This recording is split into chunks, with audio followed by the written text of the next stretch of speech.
All right, baseball fans. So if you see my other videos, I put my video a couple days ago for my 2019-2020 MLB free agent predictions, where I think the top most notable free agents are going to go.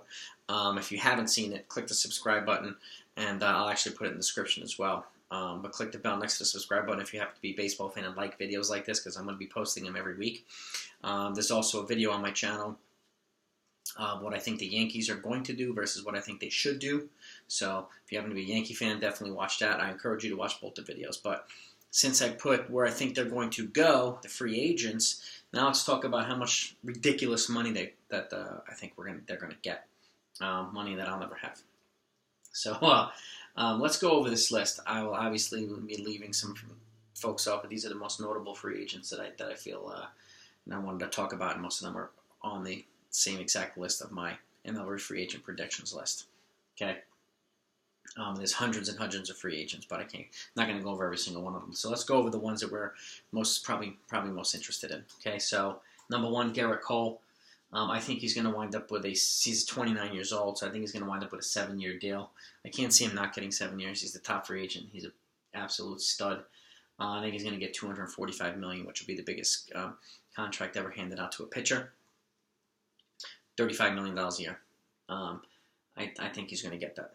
If you want to know where I think he's going to go, watch the video down below, the free agent predictions. You can put two together, and then if you have feedback of your own, if you think these are nuts, drop a comment down below. Let me know what you think. I'd love to get your insight, especially as a fellow baseball fan. We all put on our GM hats this time of year, and wonder where everybody's going to go. And I'm like Xing days off to the winter meetings, because there's always something that happens at the winter meetings. So anyway, number two, Anthony Rendon. I think he's going to get 8 years, $240 million. And I do think he's going to stay in the NL East. But if you want to know where, watch the other video. Madison Bumgarner, I could see him getting a 4-year, $80 million deal. He's clutch in the postseason. I do think he's going to stay in the National League. I do think he's young enough. He's 30.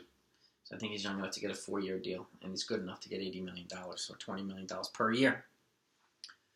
Zach Wheeler, I think he's going to get 4 years, $70 million. He's also good. He's not a Bumgarner good. He's definitely not a Gerrit Cole, but he's a solid number 2 or number 3, probably a number 2. I think he'll get 4 years, $70 million. Dallas Keuchel, the other notable free agent pitcher or starter on the market, I think he's going to get 3 years and $48 million, about $16 million a year. He's young enough and he's good enough to get that money. I wouldn't be surprised if he got 4 years, and I wouldn't be surprised if he re-signed with the Braves. He was solid in the NL East. And I think it's time for him to stay in the NL, but that's just my personal opinion.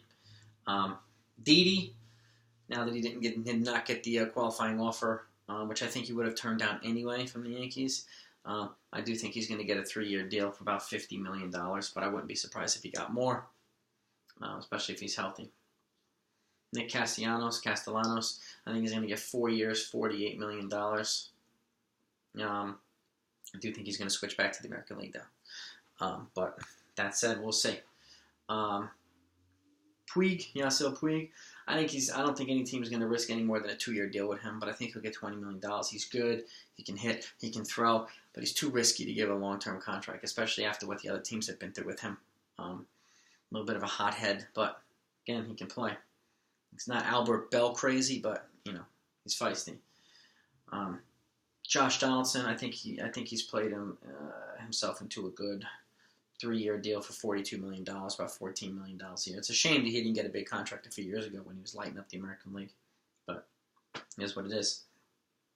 Marcell Ozuna, I do think that there's possible that he may go back to the Cardinals, but either way, I think he'll get about 4 years, $56 million. Yasmani Grandal, the top catcher on the market, I see him getting 4 years, $60 million, about $15 million a year.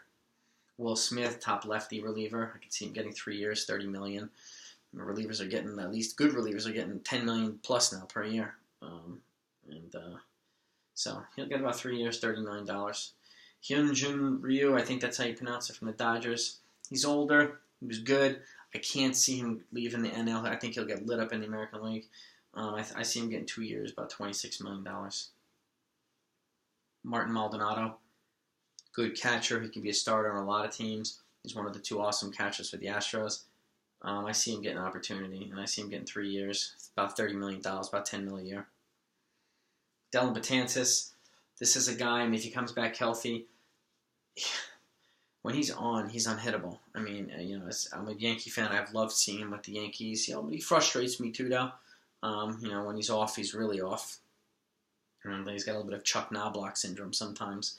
I mean, he doesn't throw into the stands, but he can be a little wild. But it's because he has so much stuff, so much movement in his pitches too. But again, when he's on, he's absolutely on. And he's young enough, and I think he's going to be valuable to some team at about 4 years, $52 million. I think he'll be worth the gamble for somebody, whether it be the Yankees or somebody else.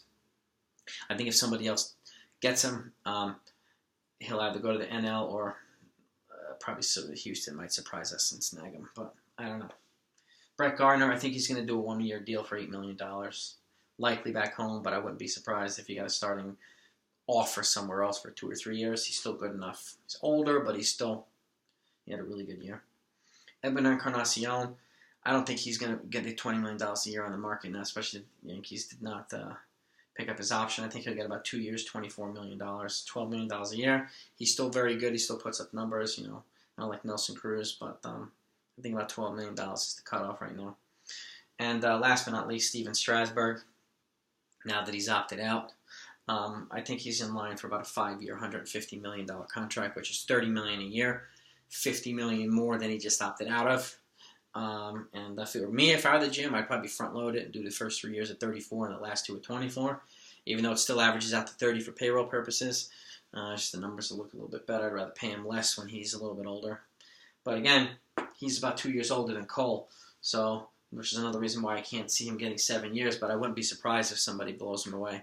He's a Boris guy, so Boris finds value and finds somebody to give that extra year or extra money. So anyway, this is my list. Let me know what you think. If you think they're a little too aggressive, a little too crazy, or not enough, you know, drop a comment. If you like this video, click the like button. If you want to see more videos like this, click the subscribe button and click the bell next to it, because I'm going to be posting stuff weekly. All different kinds of cool stuff, especially now that we're in the off season, stuff that we really like to talk about. And again, let me know what you think. Hope you enjoyed this video. I'll talk to you next time.